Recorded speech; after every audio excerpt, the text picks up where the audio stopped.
안녕하세요. 저는 어릴 때부터 엄마에게 받은 게 사랑이 아니라 상처였던 여자입니다. 혹시 여러분 중에도 부모님의 미움 속에서 자란 분이 계신가요? 그렇다면 아실 겁니다. 그런 환경에서 자라는 것이 얼마나 견디기 힘든지를요. 사실 부모의 사랑은 아이가 세상을 굳건히 살아갈 수 있는 튼튼한 뿌리가 되어야 합니다. 그런데 저는 항상 불안정한 스티로폼 위에서 밀려다니는 기분이었어요. 오늘 제가 들려드릴 이야기는 제게 가장 깊은 상처를 준 사람, 바로 제 엄마에 관한 얘기입니다. 끝까지 들어주신다면 정말 감사하겠습니다. 우리 집은 제가 기억하는 한 항상 시끄러웠습니다. 엄마 아빠가 밤마다 싸웠거든요. 술 좀 그만 마셔, 정신 차려. 무슨 술을 그렇게 못 마셔 죽을 지경이야? 애가 셋인데 집안일은 안 하고 차라리 나가서 돈이라도 벌어와. 당신이 집에 있으면서 애들을 제대로 봤나? 아빠 혼자 돈을 벌어 시골에 계신 할아버지, 할머니까지 먹여 살렸습니다. 엄마는 그 당시 주부였는데 저녁만 되면 항상 술 냄새가 가득했어요. 엄마가 술을 정말 좋아하셨거든요. 게다가 집안을 깨끗하게 유지하시지 않으셔서 집도 항상 지저분했습니다. 목소리도 크고 성격도 급했던 엄마는 술을 마신 후에 동네 분들과 싸우기도 했어요. 아빠는 그런 엄마의 모습이 정말 싫었다고 해요. 할아버지, 할머니 댁에 가서도 술을 멈추지 않으셨다더니까요. 명절이면 할머니에게 자꾸만 술을 달라고 하고 한 손에는 술병을 들고 한숨만 쉬셨다고 합니다.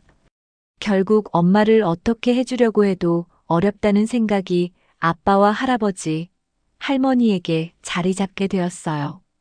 그런데 이 모든 일이 단순히 술로 인한 문제만은 아니었습니다. 나중에 알게 된 건데요. 엄마는 아빠가 벌어온 돈으로 몰래 부동산에 투자했다가 큰 돈을 날렸다고 합니다. 또 한 번은 다단계에 가입했다가 또 손해를 보고는 아빠에게 끌려 나오기도 했어요. 늘 소란스러웠던 우리 집은 제가 중학교 1학년 때 완전히 깨져버렸습니다. 아빠가 바람을 피웠거든요. 엄마는 아빠에게 집어던질 물건이라곤 모두 집어던졌어요. 리모컨도 책도 손에 잡히는 건 뭐든 날렸죠. 너 같은 더러운 인간이 셋이나 되는 자식들을 두고 어떻게 바람을 피워 내장을 꺼내서 줄을 매달 듯 해버릴 파렴치한 놈.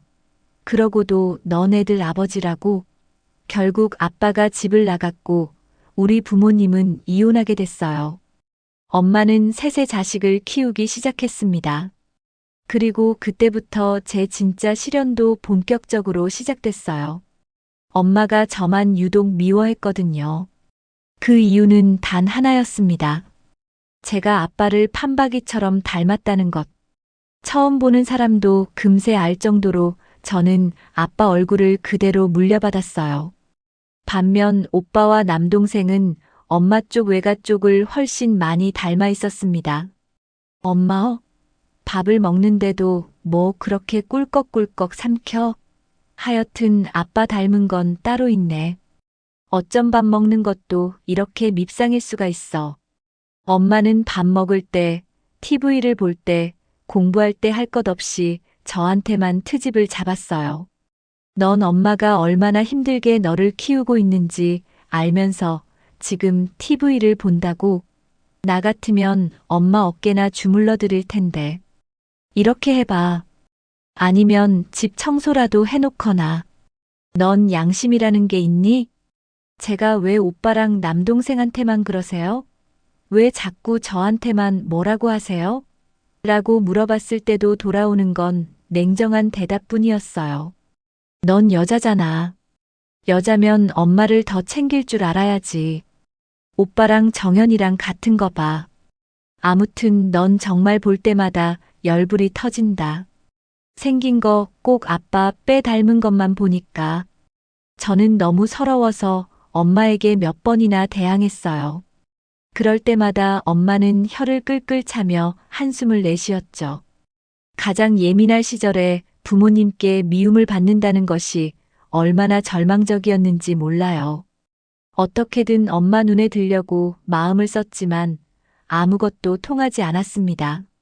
엄마, 제가 엄마 드시라고 달걀말이랑 찌개를 끓였는데 한번 드셔보세요. 엄마의 대답은 넌 그럼 오빠랑 동생 밥은 다 챙겨줬어? 그리고 들었는데 엄마가 오빠한테 피자 시켜 먹으라고 돈을 주셨다면서 그 피자를 다 같이 먹은 다음에 제가 따로 엄마 저녁 반찬을 해놨는데요. 그럼 결국 내 돈으로 맛있는 거 먹고 난 찌개만 먹어. 이거잖아. 나중에 제가 집에서 집안일을 해주고 아르바이트 한 돈으로 엄마 선물을 사드리기도 했어요. 그런데 돌아오는 건 구박과 핀잔뿐이었습니다. 그래서 저는 엄마한테 예쁨을 받는 것을 포기해버렸어요. 엄마는 저한테만 학원도 보내주지 않았습니다. 오빠와 남동생은 공부를 잘한다는 이유로 학원을 보냈는데 저는 달랐어요. 넌 넓고 봐라. 넌 딱 우리 아빠 쪽 머리고 나 닮은 거 봐. 오빠랑 정연이는 우리 외가 머리를 닮았어. 외가에는 똑똑한 사람들이 많았단 말이야. 그러니까 넌 형제들한테 양보하고 대학은 포기해. 여자가 혼자 애들을 셋 키우는 게 얼마나 힘한 줄 알아? 난 절대 너한테 대학 학비를 낼 수 없어. 넌 고등학교 졸업하면 바로 취업해. 엄마의 이 말 한마디가 제 인생을 정해버렸어요. 사실 공부할 머리가 없을 거라는 게 핑계였죠. 결국 저는 고등학교는 실업계로 진학했습니다. 대신 취업이 수월할 것 같다는 생각에 스스로 미래를 준비했던 거예요. 하지만 차별은 학교 선택만이 아니었습니다. 먹는 것, 입는 것 모든 게 달랐어요. 한 번은 정말 억울해서 엄마에게 물어봤습니다. 그럼 저를 왜 낳으셨어요? 그냥 아빠가 저를 데려가게 했으면 됐잖아요. 왜 저까지 데려와서 이렇게 상처를 주세요? 누가 내 아빠 자식이 아니라고 까? 바람난 더러운 인간의 자식이라 그런 거야. 기껏 키워놨더니 날 왜 데려왔냐고. 넌 아빠 없이 갈 데도 없었어. 그 여자가 내 아빠 재혼 여자지만 남의 자식 너를 데려가서 자기 자식이라고 생각하고 키워줬을까? 넌 나 아니었으면 어차피 갈 데도 없었어. 그러니까 고마운 줄 알아야지. 그 밤 엄마는 술을 마신 후 저에게 술 주정으로 온갖 비난을 퍼부었습니다. 엄마, 이제 그만하세요. 딱 봐도 누나가 너무 불쌍한데요. 맞아요, 엄마. 솔직히 가끔은 누나가 정말 불쌍해요. 이러다 옆집에서 또 소음 신고를 할 것 같아요. 술 좀 그만 드시고 누나한테 그런 말도 그만해 주세요. 오빠와 남동생이 가끔이나마 제 편이 되어줬습니다. 하지만 항상은 아니었어요. 그들도 엄마의 차별로 인해 자신들이 누릴 수 있는 것은 적당히 누렸고 주로 제 상황을 구경만 했거든요. 그래도 엄마가 아닐 때는 우리가 평범한 남매처럼 수다도 떨고 장난도 치며 지냈습니다. 특별히 친하지도 멀지도 않은 그런 관계였어요. 시간이 흐르고 제가 고등학교를 졸업한 후 대기업 생산직에 취업할 수 있었습니다. 당시로선 저는 갈 수 있는 최선의 길을 간 거였어요. 특별한 꿈이 있는 것도 아니었기에 저는 그 운 좋은 첫 취업에 눈물을 흘리며 기뻐했습니다. 고등학교 졸업식 날 엄마는 오지 않았어요. 남동생의 중학교 졸업식이 같은 날씨였거든요. 날짜가 겹친다는 걸 알았을 때부터 저는 엄마가 올 거라고 기대하지 않았습니다. 그런데 그날 졸업식에 와주신 분이 아빠였어요. 아빠는 커다란 꽃바구니와 함께 졸업 선물로 노트북까지 사주셨습니다. 이혼 후 아빠는 시간이 한참 지나고 나서 우리 셋에게 연락을 주셨습니다. 민영아, 잘 지내니? 아빠가 너무 미안해. 너희들에게 이렇게 큰 상처를 남기고 이기적으로 떠난 것 같아서. 그때 아빠는 이미 아버지 바람의 대상이었던 분과 재혼하신 상태였어요. 하지만 우리 자식들이 마음에 자꾸만 걸렸다고 하셨습니다. 그 이후로 우리는 아빠를 한 번씩 만나며 지냈어요. 아빠는 특히 저에게 항상 미안해 하셨고 조금이나마 저를 챙기려고 노력하셨습니다. 그렇게 자식들에겐 항상 좋으신 분이었지만 엄마와의 관계는 좋을 수가 없었던 거예요. 나중에 성인이 되고 한참 더 지난 후 아빠가 이런 말씀을 하셨습니다. 물론 내가 바람을 피운 건 용서받지 못할 큰 죄라고 생각한다. 특히 너 때문에 민영이가 이렇게 많은 상처를 받고 자라고 있다는 게 정말 미안해. 근데 민영아, 아빠도 사람이야. 아무리 엄마가 싫어도 함께 잘 살아보려고 정말 많이 노력했었어. 하지만 나중엔 숨을 쉬기가 힘들어졌어. 엄마를 떠나고 싶어서 그런 짓을 했던 거야. 이것은 제게 처음 듣는 이야기였습니다. 엄마가 아빠에 대해 심한 의심증까지 있었다는 걸 알았거든요. 아빠가 회식에 가면 엄마가 그곳에 쫓아가 깽판을 치기도 했고 아빠 직장 동료라고 생각되는 여자 집까지 찾아가 머리까지 잡으신 적이 있다고 합니다. 술에 취한 후엔 서슴없이 아빠에게 손찌검도 했다고 하더라고요. 할아버지, 할머니에게도 무리하다 못해 아빠는 완전히 질려버리신 거예요.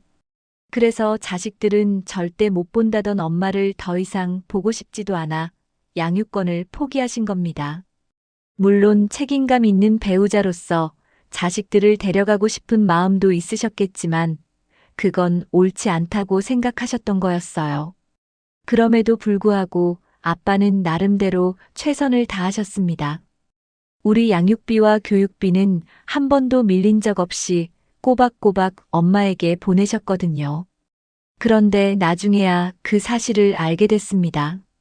엄마는 그 사실을 숨긴 채 우리에게 항상 아빠만 욕했거든요. 키워준 건 엄마지만 아빠가 보낸 돈으로 오빠와 남동생만 챙기는 엄마에 대한 반감이 커질 수밖에 없었죠. 취업한 지 얼마 안 돼 저는 집을 나왔습니다. 직장까지 거리가 멀었고 무엇보다 엄마와 함께 살기가 너무 힘들었거든요. 뭐 집을 나간다고? 나갈 돈 있으면 나한테 보태. 무슨 독립이야? 엄마는 반대했지만 저는 끝내 독립했어요. 그런데 집을 나오니 정말 편하더라고요. 저는 이제 저의 존재 자체를 못마땅해 하던 엄마 눈치를 볼 필요가 없었어요. 집이 더 이상 불편함이 아닌 안락함으로 채워졌었죠. 독립한 이후 저는 엄마에게 돈 이야기할 때만 연락했습니다. 어버이날이 가까우면 이런 식으로요. 선물은 뭘 해줄 거냐? 오빠랑 남동생 생활비가 빠듯하다는데 좀 보태라. 당신이 뭘 한다고 돈을 모아? 돈은 어른이 더 잘 모으는 거야. 기본적인 생활비랑 월세만 빼고 엄마한테 보내. 엄마가 불려줄 테니까. 어느 날 엄마는 아예 제 월급 관리를 맡기라고 했어요. 처음엔 거절했는데 자꾸만 다그쳐서 그냥 하기로 했습니다. 20살 먹은 제가 뭘 알겠습니까? 결국 저는 제 월급 통장을 엄마에게 맡기게 됐어요. 그런데 제 월급을 불려준다던 엄마가 알고 보니 제 돈을 오빠와 남동생의 학비 뒷바라지 비용으로 다 썼더라고요. 제가 얼마나 힘들게 일하면서 번 돈인데 그걸 오빠랑 정연이에게 써요? 빨리 제 돈을 돌려놓으세요. 저는 화를 냈습니다. 제가 울며 불며 화를 내자 엄마가 버럭 소리를 질렀어요. 얘 좀 봐. 아, 그걸 오빠랑 정연이에게 쓴 거니? 나한테 쓴 거지? 혼자 힘으로 둘이나 공부시키는 게 버거워서 도움을 받은 건데 엄마 짐을 내려놨다고 그렇게 억울해? 이래서 머리 검은 짐승은 거두는 거 아니라더니 넌 그 못된 욕심을 좀 버려. 결국 제가 엄마에게 돌려받은 건 제가 맡긴 돈 중 절반도 되지 않았습니다. 그것도 안 주겠다는 엄마를 상대로 새로 통장을 발급받아 겨우 돈을 되찾았어요. 그 이후 저는 절대 엄마에게 돈을 맡기지 않았습니다. 그러자 엄마는 계속해서 저에게 노발대발했어요. 다 키워놨더니 너 혼자만 잘 먹고 잘 사면 된다 이거야? 그런데 저는 오빠, 남동생과 달리 엄마한테 받은 게 상처뿐이었어요. 어버이날도 챙기고 명절도 챙기고 그 정도면 충분히 잘하고 있는 거 아닌가요? 그리고 아빠가 교육비, 양육비를 다 보내셨다면서요? 그럼 엄마가 혼자 힘으로 저를 키워주신 것도 아니잖아요. 그건 그 인간이 뻔질나게 떠벌렸나 봐. 아무튼 인생에 도움이 안 되는 양반이야. 그래봤자 그거 얼마 되지도 않았어. 그 이야기는 더 이상 나오지 않았는데요. 제가 집에 갈 때마다 엄마는 이거 해달라, 저거 해달라, 효도 좀 해라 하며 저에게만 뭔가를 자꾸 바라곤 했습니다. 그런데 나중에 직장을 가진 오빠와 남동생에겐 보약도 지어주고 반찬도 싸주는 듯 주로 베풀기만 했어요. 우리 남매는 그런 엄마에게 기본만 하며 살았지만 어쩔 수 없이 마음의 상처는 자꾸만 늘어갔습니다. 시간이 흘러 오빠가 결혼을 했습니다. 그때 엄마는 오빠에게 2억 원을 도와주시더라고요. 나 같은 엄마가 어디 있니?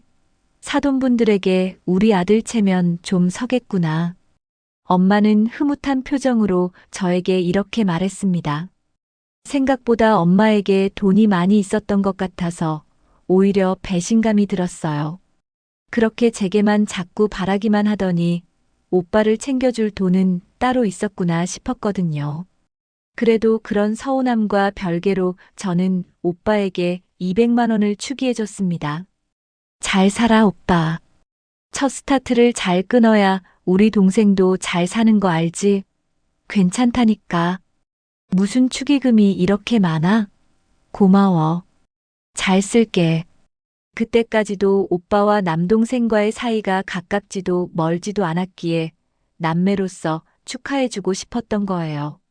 엄마가 제 월급으로 자신들을 도와줬다는 걸 알았을 때 오빠와 남동생은 저에게 사과를 했었어요.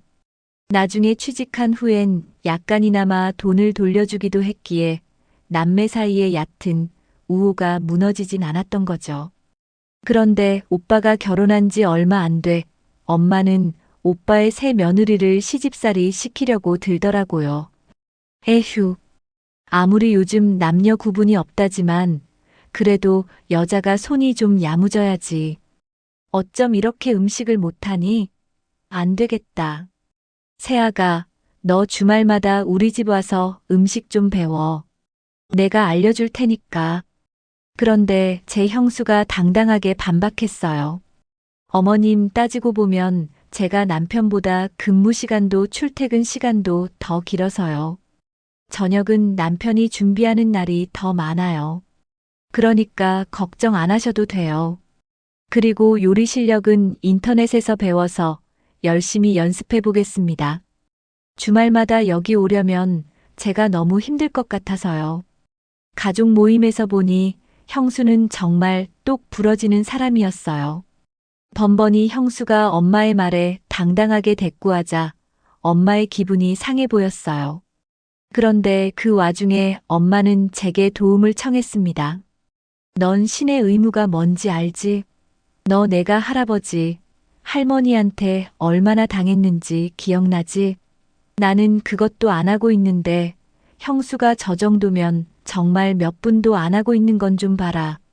이럴 때 넌 형수한테 무서운 걸 보여줘야지. 내가 이렇게 살아야 하는지는 형수도 알아야 하잖아. 형수가 나한테 그렇게 건방지게 굴면 안 되는 거 아니니? 십자가 왜 무서워야 해요? 형수가 뭘 잘못한 것도 아니고. 형수가 오빠보다 더 힘들게 일한다면서요? 그래서 엄마의 무리한 요구를 못 들어준다고 했는데 뭐가 문제예요? 그리고 형수 친정에서도 우리 오빠를 많이 지원했다면서요? 그 정도면 됐지. 돈으로 아들 면목을 휘두르려고 하지 마세요. 그러다 오빠 결혼 생활에 문제가 생기나 싶어서 저는 엄마에게 핀잔을 줬어요. 뭐 넌 대체 누구 자식이야? 딸이 됐으면 엄마 편을 들어야지. 어이가 없었어요. 엄마는 제가 자신의 편이 되어줄 딸을 찾고 있었던 거였어요. 자신이 제게 엄마를 제대로 해주지 않았으면서 말입니다. 그냥 엄마 자신의 억지를 함께 나눠줄 누군가가 필요했던 거죠. 그 이후로 엄마가 형수를 계속 괴롭혔기 때문에 결국 오빠와 형수는 엄마 집에 거의 가지 않게 됐어요. 완전히 안 간 건 아니었지만 기본만 하고 살기 시작했습니다. 심지어 명절에도 당일 아침에 왔다가 아침 밥을 먹고는 금세 나가버렸어요. 내가 2억을 도와줬는데 상현이가 뭐라는 건지. 아니, 결혼했으니까 자기들 인생을 살아야 하는 거 아닌가요? 당연히 오빠가 새 며느리 편을 들어야죠. 그리고 저한테 이런 전화는 그만해 주세요. 엄마가 그렇게 좋아하는 정연이한테 전화하세요. 괜한 일 바쁘다고 제 전화는 받지도 않아요. 제 친구들 얘기 들어보면 딸들과 친구처럼 지낸다는데 넌 왜 맨날 짜증만 낸단 말이야? 내가 그래도 내 딸이잖아. 그 딸들은 엄마가 매우 잘해줬었나 보죠. 입장이 다른데 어떻게 제가 엄마 친구들의 딸과 똑같을 수가 있겠어요? 저도 당신을 잘 알아야 말을 건넸을 텐데요. 오빠처럼 바쁜 동생은 전화를 받지도 않는다며 엄마는 계속 저에게만 전화를 걸어 하소연했습니다. 그렇게 미워할 땐 언제고 아쉬워지니 친구 같은 딸이 되길 바라는 엄마가 이해가 되지 않더라고요. 그리고 그런 엄마는 계속해서 저를 자신의 도구로만 봤어요. 절대 안 돼. 당신 직업이 자동차 수리소 직원이라니? 또 집안도 시골에서 농사를 짓는 시골 집안이라니? 절대 그런 남자는 내 사위가 될 수 없어. 절대 안 돼. 오빠가 결혼한 지 3년 뒤 저도 결혼할 사람이 생겼습니다. 친구 소개로 만난 남편은 자동차 수리소를 운영하는 직원이었는데 항상 저의 편이 되어주던 따뜻한 사람이었어요. 이 사람과 함께라면 행복한 가정을 만들 수 있을 것 같은데 엄마가 결사반대를 했습니다. 그건 좀 이상한데요. 왜 그러신 거예요? 아니요. 엄마는 자기 입맛에 맞는 사위가 따로 있었기 때문에 남편을 반대한 거예요. 당신 직업이야 부족하지 않지만 여자는 애 낳고 나면 일을 그만두고 살림만 하는 거 아니겠어요? 그러니까 그 정도 직업이면 감사할 줄 알아야지. 난 얼굴 예쁜 여자들은 별로 좋아하지 않는데 말을 잘 들을 것처럼 순정적으로 생긴 푸근한 여자가 이상형이야. 당신이 딱 내 이상형이네. 그 사람은 바로 엄마 친구의 아들인 한의사였어요. 엄마 친구가 제 사진을 보고 마음에 들어 했다며 엄마가 만나보길 권했었습니다. 됐다고 해도 엄마 친구가 하도 닥달하게 만나보라고 해서 한번 만났어요. 직업만 좋으면 뭘 한다고요? 여자를 물건처럼 말하는 태도에 처음부터 호감이 없었어요. 그쪽에서 제게 너무 집착적으로 접근하는 모습에 몸서리 쳐졌었기에 절대 그런 사람과 결혼할 수 없었습니다.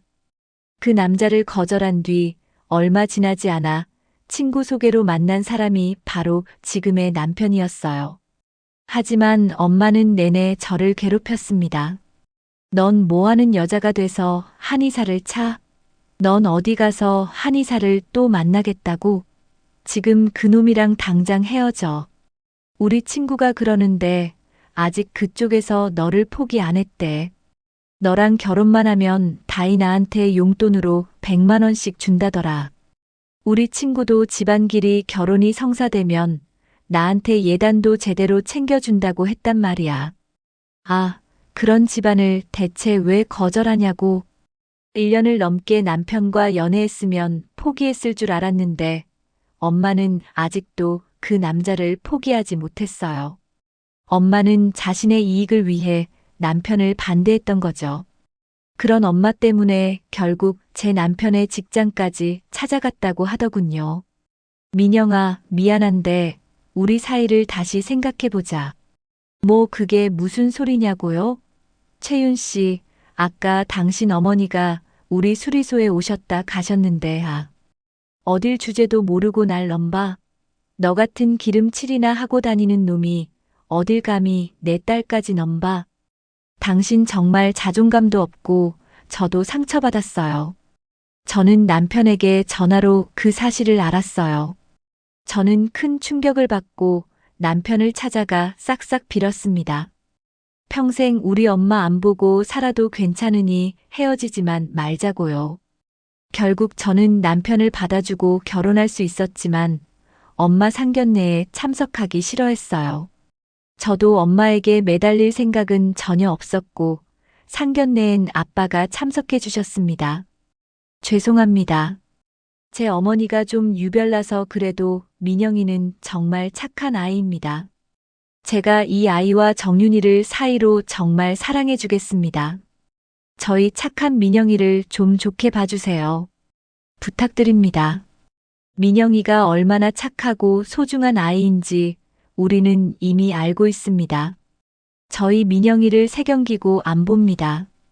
걱정하지 마세요. 아빠는 엄마 대신 시부모님께 고개를 숙여주셨어요. 시부모님은 정말 좋으신 분들이라 제 사정을 알고도 저를 감싸주셨습니다.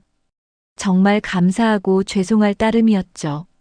그런데 엄마는 끝내 제 결혼식에 참석하지 않았어요. 난 그 남자를 인정하지 않는다. 내 뜻을 거스르면 그 정도 가야 하는 거 아니냐고 했어요. 결국 제 결혼식 혼주석 위에도 아빠가 혼자 앉아주셨어요. 시부모님과 남편에게 정말 민망했는데 오히려 시부모님이 저를 안아주시더라고요. 너의 가장 중요한 날인데 넌 지금 상처가 크겠구나. 우리는 정말 괜찮단다. 그래도 오빠와 형수, 남동생은 제 결혼식에 참석해 축하해주고 남편과 시부모님께 저를 부탁해 주더군요. 그 후 제가 아들을 낳았을 때도 엄마는 손주 얼굴조차 궁금해하지 않았어요. 오히려 아빠와 아빠의 재혼 아내분이 미역국을 끓여다 주셨습니다.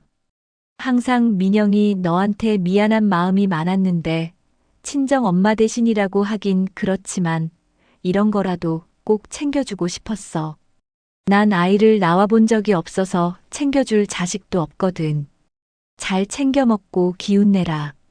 아빠께서는 제 산후조리 비용도 내주셨습니다. 그런 아빠와 새어머니, 그리고 항상 착한 남편 덕에 저는 엄마의 빈자리를 느낄 새도 없었어요. 애초에 기대한 것이 없으니 이젠 실망조차 되지 않더라고요. 그렇게 결혼 생활을 하는 동안 엄마와 완전히 교류가 없었던 건 아니었습니다. 제 남편은 결혼했으니만큼 최소한의 사위 역할을 하고 싶어 했어요. 사위든 자식이든 최소한의 도를 하고 살아야 그 복이 다시 우리한테 돌아오는 거라고 생각해. 당신이 우리 부모님께 이렇게 잘해주고 있는 것처럼은 못하지만 그래도 당신은 낳아준 분이니까 그 고마움을 표하고 싶어. 남편의 배려 덕에 우리는 친정의 기본은 하고 살았습니다. 다행히 오빠와 형수, 남동생은 남편을 편하게 대해줬어요. 하지만 엄마는 갈 때마다 남편을 무시하고 투명 인간 취급하곤 했죠. 아니면 술에 취해 깽판을 부리곤 했습니다. 내가 자네 아니었으면 지금쯤 무진장 편하게 살았을 텐데 난 자네만 보면 속이 다 뒤집어져. 엄마, 이제 그만하세요.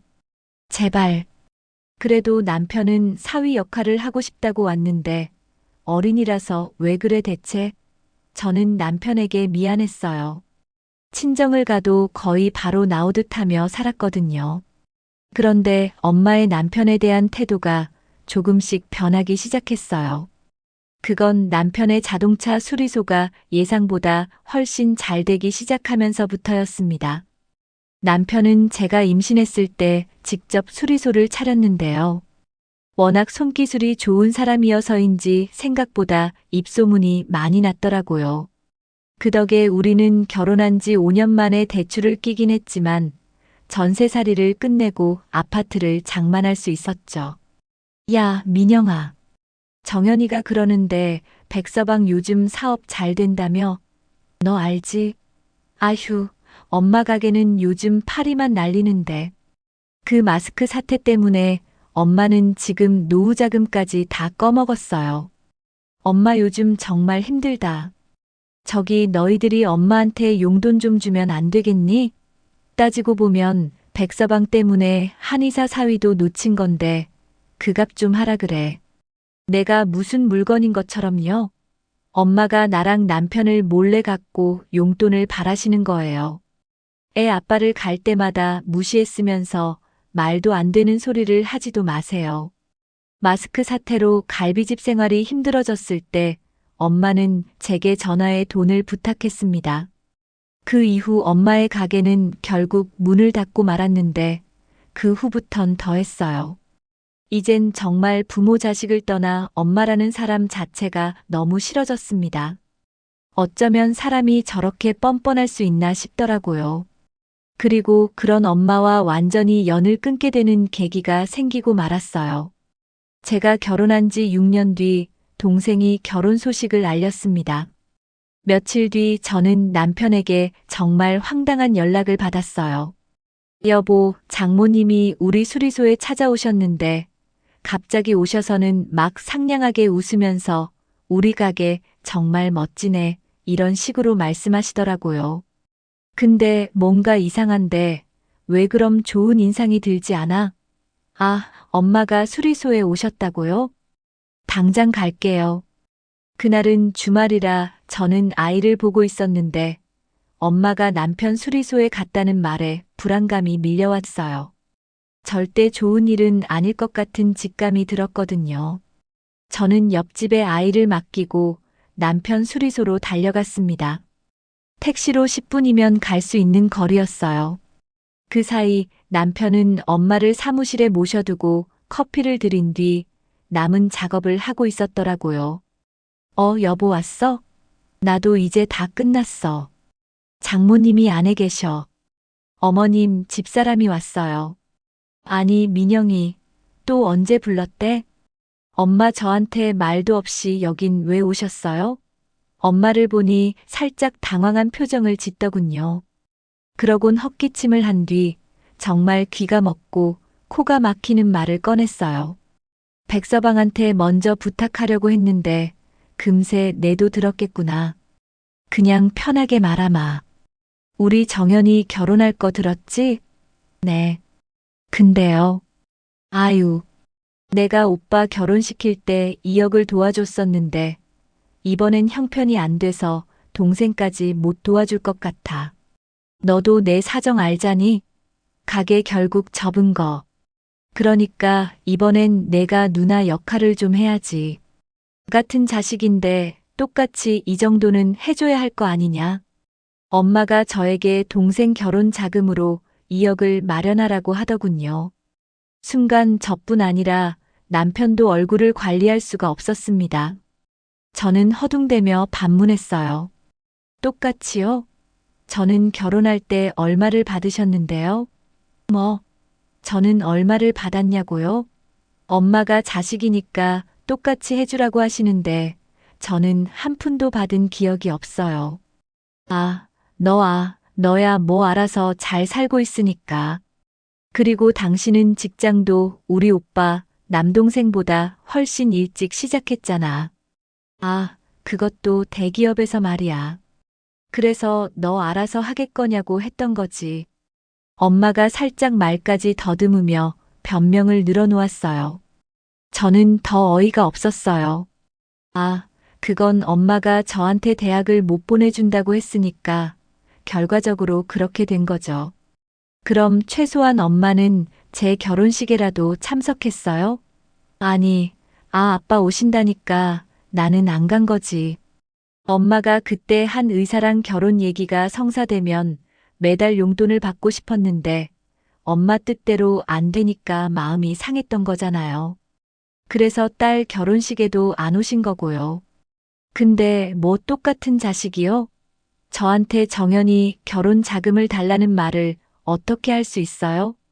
그게 아니, 근데 넌 진짜 자꾸 말을 빙빙 돌릴래? 내가 결혼식에 안 가도 넌 지금 이렇게 잘 살지 않아? 나름대로 대기업도 다니지. 아, 백서방도 돈도 잘 벌지. 대체 뭐가 문제야?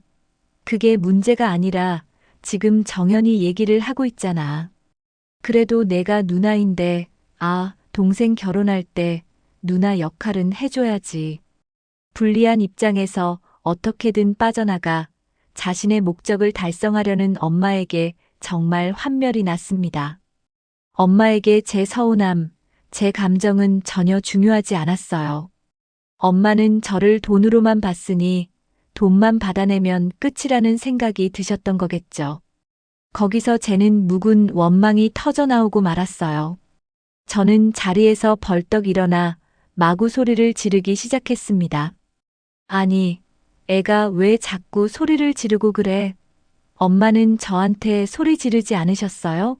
제가 가장 예민할 시절에 아빠 닮았다면서 먹는 거 꼴 보기 싫다고 밥 먹을 때 괜히 트집을 잡고 머리 빗고 있는데도 와서 골반을 먹이고 오빠들한테는 비싼 햄버거를 시켜주면서 저한테는 감자튀김만 먹으라고 하고 밥을 좀 넉넉히 먹으면 식탐이 있다고 막 소리 지르고 나한테 서럼이라는 서럼은 다 주셨으면서 뭐가 누나 역할이요? 엄마부터 제게 엄마 역할을 제대로 다시 해주세요. 그럼 제가 누나 역할을 할지 말지 생각도 해볼 테니까요. 우리 남편을 기름칠이나 하는 놈이라고 무시할 땐 언제고 정말 염치도 없으신 것 같아요. 엄마가 제 엄마라는 사실이 너무 창피합니다. 아, 얘가 대체 언제 얘기를 하고 있어? 아니, 얘. 그래도 내 덕에 넌 고등학교까지 졸업했고 이렇게 컸잖아. 아, 그럼 된 거지. 예. 그렇다 해도 엄마 덕분에 제가 여태 최소한의 효는 했어요. 아무리 엄마한테 이용당하고 무시당했어도요. 근데 이젠 정말 도저히 못 그러겠네요. 엄마, 더 이상 나한테 엄마도 아니에요. 엄마가 저를 자식이 아닌 돈으로만 보고 있으니까 이젠 저도 엄마를 그렇게 취급해도 되는 거잖아요. 나한테 이제 엄마 없어요. 내 남편이랑 아들뿐이라고요. 그러니까 당장 나가세요. 아줌마. 여기서 당장이요. 영업 방해까지 당하기 전에요. 엄마는 끝까지 자신의 잘못을 모르시고는 저더러 귀신이 들렸다고까지 하셨어요. 저는 엄마의 팔을 우악스럽게 문 쪽으로 이끌었습니다.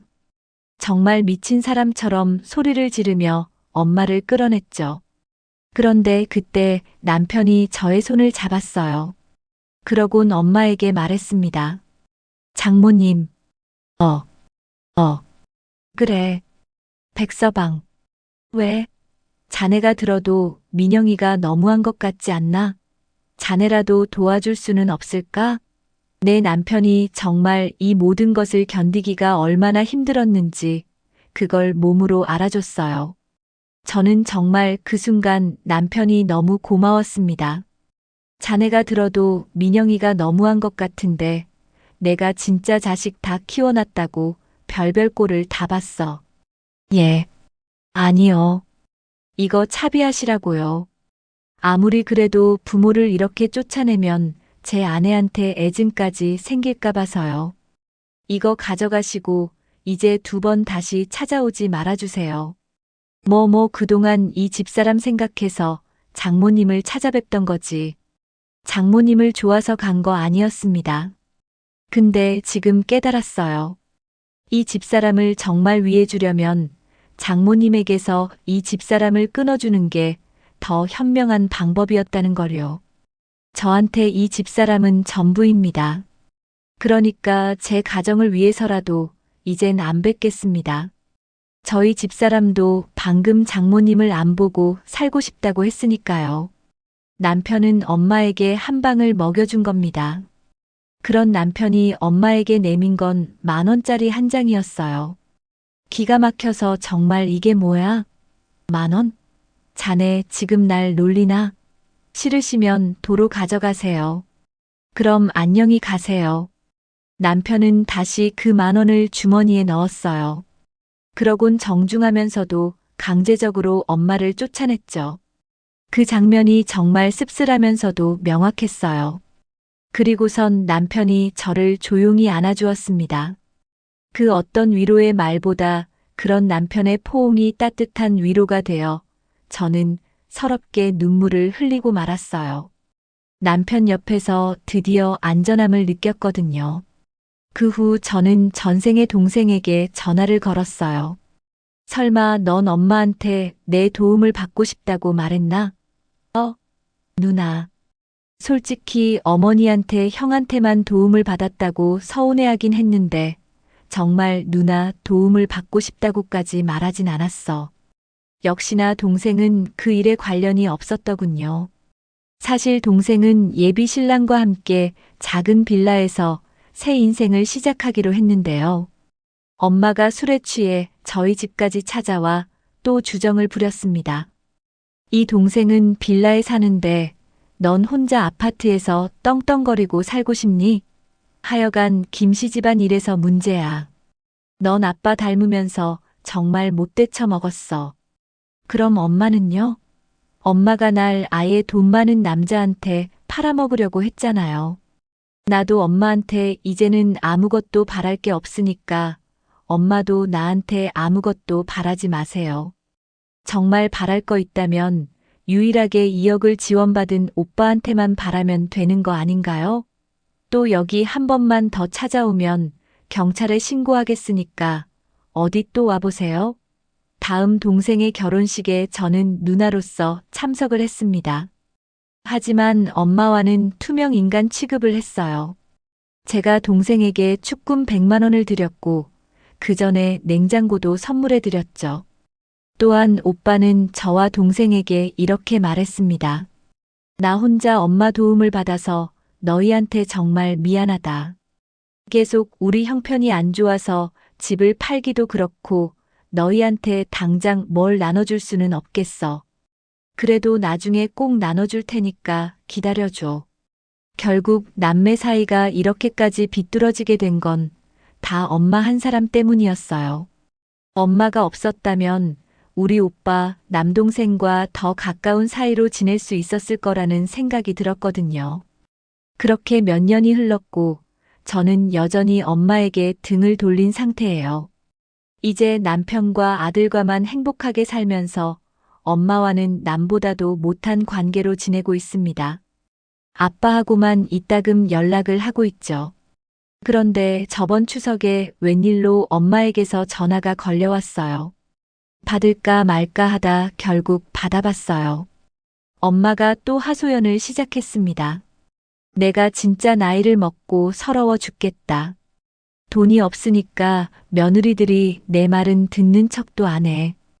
요즘엔 시어머니들이 며느리 눈치를 본다더니 내 꼴이 딱 그 꼴이야. 다른 집들은 아들과 며느리 덕분에 그렇게 시끌벅적한데 상현이랑 정현이 며느리들이 불편해하면서 딱 아침만 먹고 처가로 가버렸어.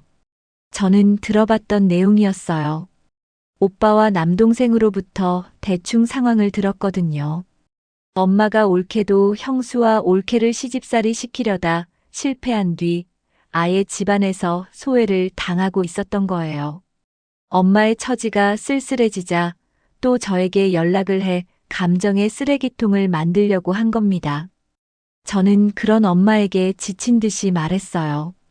요즘 며느리들이 예전처럼 고개를 숙이고 있다고 생각했어요? 딸한테조차 그렇게 못하셨는데 며느리들은 얼마나 힘들었을 것 같아요?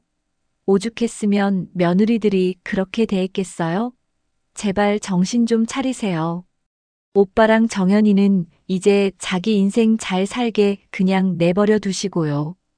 그리고 저는 이제 엄마한테 돈도 감정 쓰레기통도 되기 싫어요. 그런 연락은 이제 하지 마세요.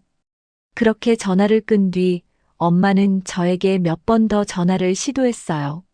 하지만 저는 엄마의 전화를 받지 않았습니다. 여태까지 그래왔던 것처럼 이젠 엄마에게 잘할 생각이 없거든요. 이제 저는 그냥 저를 딸처럼 예뻐해 주신 시부모님과 그래도 부모의 도리를 저버리지 않으신 아빠한테만 자식 노릇을 하며 살아가려고 해요. 어쨌든 저를 낳아주고 키워주신 분이니까 엄마에게 최소한의 도리를 다하며 살았지만 저도 제 자신을 지키고 아껴줄 의무가 있습니다. 이제부터는 제 스스로와 저를 사랑해주는 가족들만 챙기고 싶어요. 가끔 자신이 해준 것만으로 자식을 만만하게 여기고 휘두르려고 하는 부모님들을 봅니다. 제 엄마 같은 그런 분들께 정말 당연한 사실을 다시금 전하고 싶어요. 스스로 그런 자격을 내던지지 않는 한 이 세상 모든 사람은 소중히 여겨질 자격이 있습니다. 그리고 반대로 누굴 소중히 여길지 선택할 자격도 있다는 거죠. 부모로서 자식에게 온전한 사랑을 주지 못하는 건 잘못된 일입니다.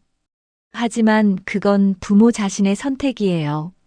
그러니 그런 부모를 외면하기로 한 자식의 결정도 충분히 존중하고 받아들여야 합니다. 그리고 그로 인한 쓸쓸함도 마땅히 감내하며 조금이나마 자식에게 미안해하고 후회하는 마음도 가져야 한다고 생각해요. 오늘 제가 나눈 이야기가 여러분의 마음에 조금이라도 닿았기를 바랍니다. 부모로서의 책임감을 다시 한번 생각해 보는 계기가 되었으면 좋겠어요. 혹시 지금 부모님과의 관계로 힘들어 하시는 분이 있다면 알아두세요. 당신은 혼자가 아닙니다. 그리고 당신의 감정과 선택은 모두 정당합니다. 매끄럽지 않은 글솜씨였을 텐데 끝까지 들어주셔서 정말 감사드립니다. 여러분 가정엔 부디 웃음이 사라지지 않고 따뜻한 사랑이 가득하기를 항상 진심으로 기원하겠습니다. 감사합니다.